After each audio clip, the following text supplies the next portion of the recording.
G'day friends and fans, welcome to Dave Talks Off. Why do more women hate feminism than before? Well, I think it's growing fatigue. I think feminism fatigue is real. I think women are tired of other women scolding them. I think they're tired of being told what a feminist is. Because more and more are qualifying it that modern feminism or fifth wave feminism or progressivism, they're tired of being told to follow trends that do not benefit them, right?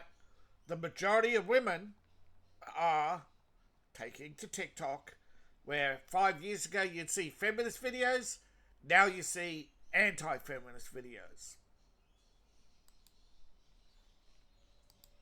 Feminism is a crock of shit. I can already see the comments of me getting called a pick-me girl for this, so let's just get into it. Number one, hookup culture getting disguised as empowerment. The sexual liberation of random hookup culture completely goes against female biology because of how we emotionally bond through oxytocin. Hooking up with random people is not empowerment. It's disgusting. And the fact that feminism tells women that they will be liberated after that is an absolute lie. You're not going to feel liberated. You're going to feel like a slut. And that just leads to the spiral culture of I need more, I need to feel sexy, I don't feel wanted or desired, so I'm gonna go get it because I can, because I'm a boss-ass bitch. It's a lie. It's a complete, utter lie. Number two, putting a career over having a family. The narrative that traditional roles are oppressive. Like, show me where they're oppressive. Other than maybe the Amish and the people in Utah. What are they called again? Mormons, that's what it is. You can climb the corporate ladder all you want. But true long-term satisfaction in your life comes from strong relationships where people actually care and love you for who you are, having a sense of community, and raising a family. This pressure that women have to have it all and be that boss woman in the corporate world, it leaves them burned out, okay? Those are the chicks that are walking around 45 that are fat and overweight with their hormones out of whack that look like they are just stressed beyond belief because they've been chasing a lie someone told them would make them feel fulfilled, and it just doesn't. Number three, feminism frames men as opponents, not partners. There are 100% bad dudes out there. I mean, like really bad dudes that exert their power and force to get what they want. They're tyrannous. Yes, absolutely. Those. Yeah, but there's also women who do that, and increasingly they're using feminism. That's why they want you to climb the corporate ladder, because they want your help to tear men down. But once they tear dead men down and climb that corporate ladder, they stop you from rising too. You may hear it a lot from Gen X over the last 20 years. We call it pulling up the ladder. Boomers, right, as we were growing up, boomers took away free college. They had all the free college. They had all the programs, all the government programs to start businesses. They started pulling up the ladder.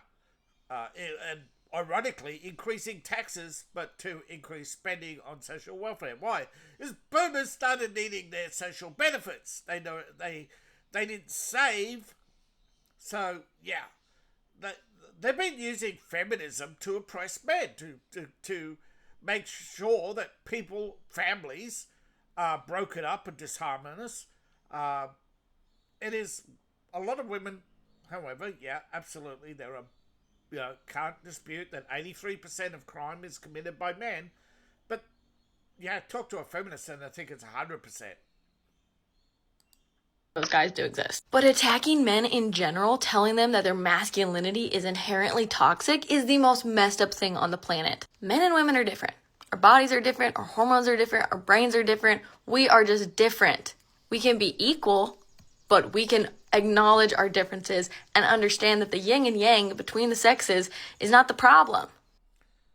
Equality was about equality before the law, that there would be no favoritism by king or title. A doctor or a shoemaker had the same representation, the same treatment by a judge. None of that happened, by the way, but, that was the whole idea of equality under the law. But this idea that a woman, I'm not going to say 60-pound weakling, but, a woman, say, two people, 90 pounds, or between a 90 and 110 pounds, or, they ain't going to lift the same weights. Two people are different from each other. You can be fit, you can be healthy, and some little guy could climb up the side of a cliff and you can barely make it up to the first overhang. There are just so many ways we can point out differences in skills and skill levels based on biology and not explain how or why it happens. Yet they somehow think that they could just will through some sort of gender construct, man, that they could change the world. Well, hasn't religion for the last 2,000 years struggled to change the world? And it's only made... I'm not saying religion alone made the world worse.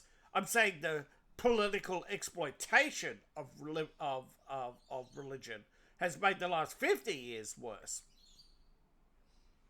But feminism is a religion. It has a cult liberalism with their daily 2 minutes of hate. You know, just go on social media and see the string of hatred every day by people who are going to tell you that they're going to make a fairer and kinder world. It's a good thing. Lord knows we do not need more feminine men. We need more true, strong, masculine, healthy men in society. We could fix a lot of things if that happened. And that ideology that we're in competition with men and not that we complement each other will make your relationships suffer. Yeah, competition. There's healthy competition and bad competition. But right now we're in a hyper-competitive world which is leading the competition between China, America, and Russia. Even between China and Russia, there's just so much dick swinging going on in the world right now. And this is not a political dig, right? There's India, there's Keir Starmer. All of them are trying to puff their chest and act bigger than they are. And again, that's often... that is the toxic behaviour. And yet, they want to call out a man who believes, you know, that his wife should be at home raising a family. And then, only then, once the family has risen. Like, no, there were plenty of women in the workplace before feminism. It's just the idea of oppression and oppression narratives came from Marxism. And they don't care how many lies they tell. Women that try to get in relationships with men and have that ideology programmed in their mind carry it into that relationship, and it screws things up. And number 4, last but not least, the promise of total independence. Telling women that they need total independence to feel happiness is just going to lead to pure isolation. And listen, I'm a strong, independent woman, okay? I love just being able to do things on my own and figure it out and problem solve and all those things, but I still ask for help. A lot. Because I need it and I acknowledge it, and I go to my community and I go to other people and males in my life that I'm like, hey, can you help me with this? That does not make me weak. That does not make me less because I ask for help, because I understand that I need it. What's being marketed as freedom to women is just complete disconnection. And I think it's... So it creates dependency on the state. Honestly, really heartbreaking that so many women are falling for this narrative as if this is the answer that they need, or it's going to make them happy. You can be... Yeah, because a lot of women start off as happy girls, but after a few years of primary school and hearing all the depressing things and realizing that they see the things that they could once do getting harder and harder, yeah, I'm sure that it does, you remember back to primary school, right? Boys and girls could run across the field and nobody cared who got first, But eventually, more and more, as you get older, the boys, get faster and faster, and the girls get left behind. No, this is unhealthy competition, right? Always comparing yourselves to others. But it's encouraged in society, and that's where it starts. Fostering unhealthy competition, comparing yourselves to others, instead of setting your own benchmarks for your own achievements. Heck, I do it. Everybody does it. It's an easy trap to fall into. A strong, independent woman without falling for this narrative feministic bullshit. And if you've been really hurt by a guy before, honey, I get it. I understand how this is so attractive, this ideology that this is going to be what frees you and you don't need a guy because screw him. I get it. Trust me. But just because you dated a jerk does not mean you need to go on the rest of your life living through an ideology that will inherently hurt you in the long term. There are good men out there. But most good men are not given a chance because feminism is a political movement, and like all political movements, it tries to hijack morality and have you follow the leader, and the leader, increasingly in any political movement, is about themselves.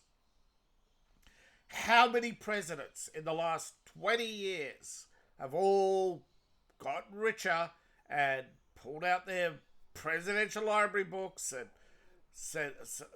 went on press tours and speaking tours and their global initiatives, and they're running around in private jets and they're fundraiser after fundraiser?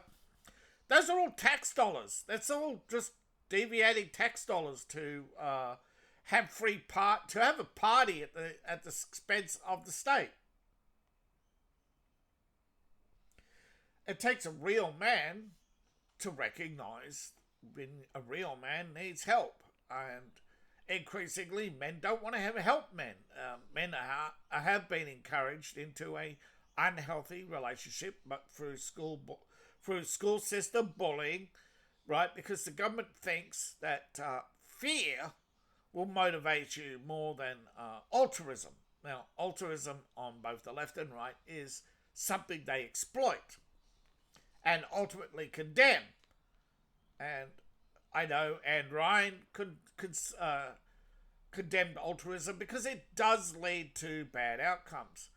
But there's a middle ground. Yin and Yang teaches this, that there's a middle ground to everything, that there's a mixture of everything.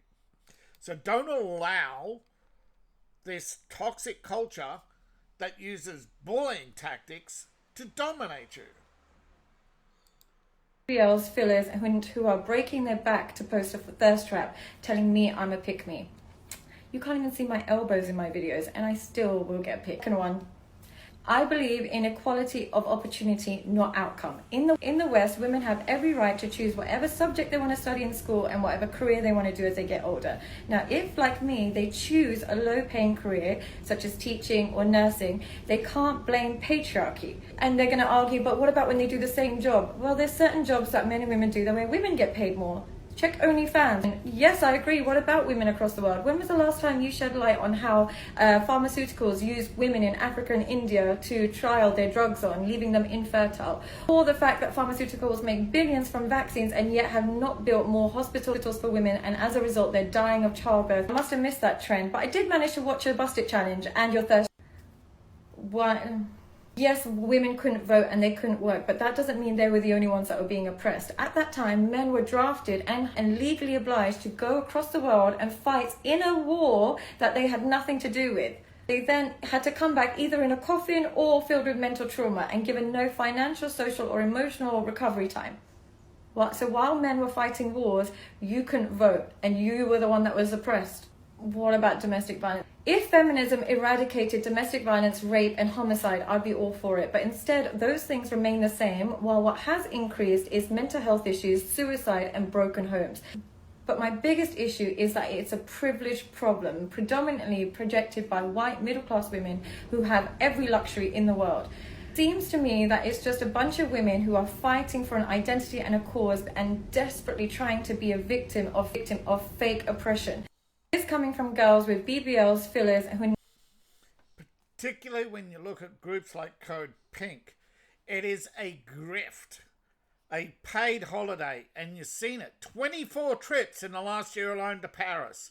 But as soon as that gets pointed out, they go to Cuba and say, look everyone, we went to Cuba with less than 1 ton of supplies, which was most likely luxuries they consumed at the hotel over the weekend. 1 ton of food does not go far, but with a bus. And then they went on a poverty tour, photographing the poors. So, yes, it's indulgence. And you look up indulgence. It was a Catholic thing in Europe where you would help the poor to alleviate your sins. Yes, indulgences. Women who call other women pick-me's are the women who don't get picked. Exactly. People are willing to throw their own on a bus to get ahead. That's feminism, to be the dominant class. That's exactly all it is. It's unhealthy competition. But listen up, folks. Women are the ones who are waking up to this. Men are already ahead of the curve on this. And a lot of men said, hey, you know,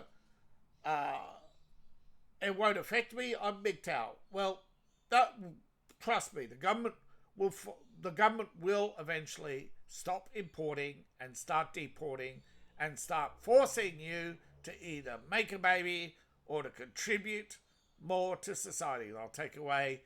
They're already doing it. They're already forcing you to work longer and longer to get that same retirement bonus that you pretty much 90% of men are going to go, oh, I see the cloud. I see the light at the end of the tunnel.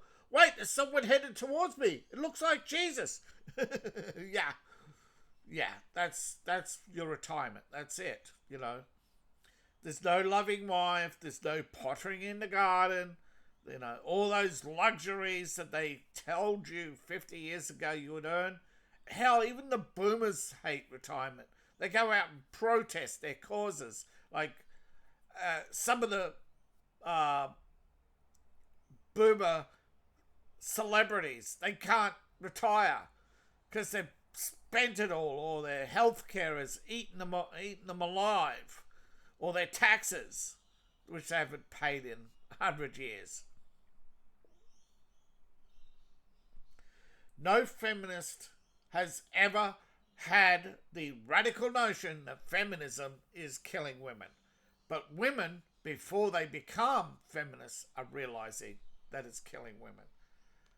Now, if you want to if you want to flourish as a man or a woman, stop competing to toxic competition where you've got to tear down others to get ahead.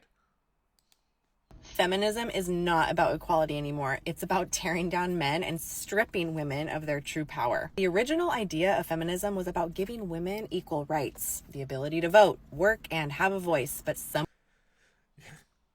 because men didn't have much, right? That's all we had. We couldn't end conscription.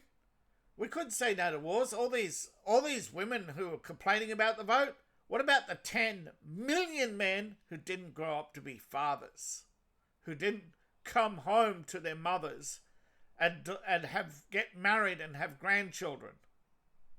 No. World War I was a genocide of white people.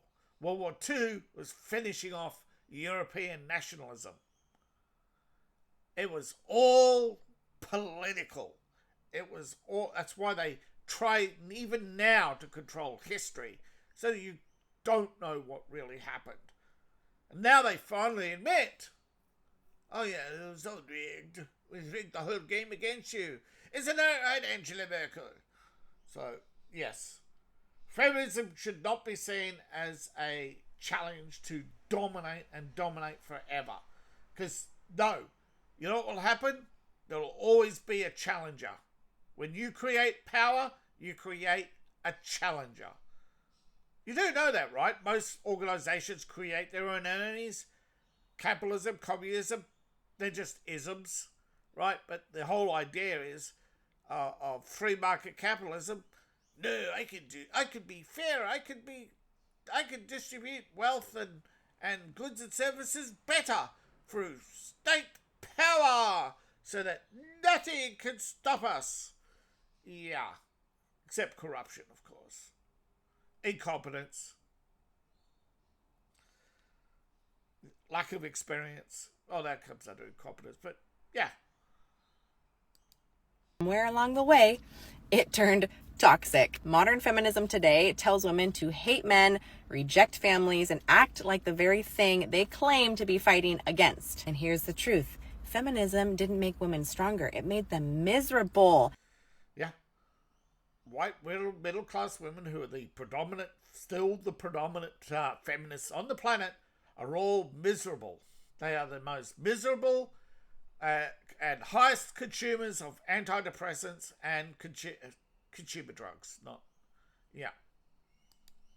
It convinced women that being feminine is weak, that being nurturing, loving, and wanting a husband and kids somehow makes you less. That is not strength, that is pure confusion. Femininity is powerful. A feminine woman knows how to elevate her man, create peace in her home, and stand firm in her values without trying to be a man. Feminism breeds resentment.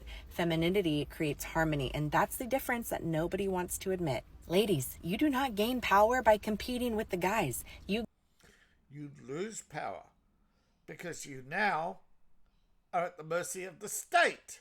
You're at the mercy of your protest group, your group meetings, your friends who increasingly want to go out and have fun because they all want they want the anonymity of a group so they can do the nastiest things and get away with it because it giggles. We all did it, so you can't tell on me. You know, that high school mentality. You don't gain power, you gain an enemy. And that enemy is time. Time you could have spent building your family, building up your husband, getting ready for retirement, getting ready to enjoy life. Because you don't enjoy life until you've experienced life. And you can't experience life in a government office working a 9 to 6. Working 9 hours a day, 6 days a week, day in, day out, coming home and just going, ugh. And then now you know why men come home and sit on the couch and go, ugh. Yet you still have no sympathy. And that's why feminism keeps losing. Gain power by being fully feminine and letting men lead where they are meant to lead. Feminism destroyed that truth. Femininity restores it. And if that offends you, maybe that's the wake-up call that you need. Lady. Everyone needs a wake-up call now and again. Society has lost its way because of feminism. And of course, increasingly, people are noticing that feminism is communism, communism, feminism. It's always been and always will be about taking control of a group of people in order to take control of society so they can organize it to be fair and better. What's wrong with that? Well, what's wrong is that you do not know that fair always seems to include you, and that you are increasingly telling us what to do with the goods and services that we produce in order for you to live off us, without the reciprocity of family or even making us a meal or a sandwich. You know, this is why men increasingly say, get back in the kitchen. You know, your job's done. You know, you got the vote. All right. Now you have to, you know, so many people, oh no, we're going to cause this. Yeah, this is the thing. Activism is an addiction, anger, bullying. They're all addictions. It's power tripping, abuse of power, whatever you want to call it. Feminism is about politics, not people. Thank you for watching. Please like, share, and subscribe. Please support the channel. You can support me on Ko-Fi, Patreon, buy my books, buy my merch. I appreciate each and every one of you. See you in the next video. Bye for now.